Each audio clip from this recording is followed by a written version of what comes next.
সত্যিকারের শহীদ, যুদ্ধের ময়দানে শহীদ। তার শরীরের 70% ফসফরাস বোমার আঘাতে জলে পড়ে গিয়েছে। এই মা তখন 4 মাসের গর্ভবতী। গাজাতে আমি রাতের পর রাত কেঁদেছি এই মানুষগুলোর গল্প শুনে কাজ করতে গিয়ে।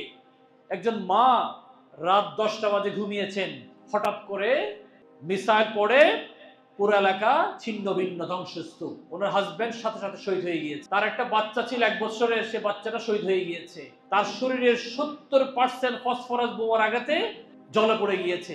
এই মা তখন 4 মাসের গর্ভবতী। এই মাকে উন্নত চিকিৎসার জন্য নিয়ে আসতে মিশরে। আমরা তার দেখা পেলাম, কেউ নাই, যার কেউ নেই তার কে আছে? আল্লাহ। আমরা বললাম, মা আপনার চিন্তার কোনো কারণ নাই, যত মেডিকেলে খরচ লাগে এই বাচ্চা হওয়া পর্যন্ত আপনার দায়িত্ব আমরা নিয়েছি। প্রতি মাসে সেই মাকে আমরা হেল্প করে যাচ্ছি। আল্লাহ তাআলা ওনাকে শেফা দান করেছেন। পরবর্তী 1 বছর পর বাচ্চা হয়েছে। সে বাচ্চার জন্য উপহার সামগ্রী নিতে গিয়ে মনে হলো একটা শহীদের বাচ্চা হাতে নিয়ে বসে আছি।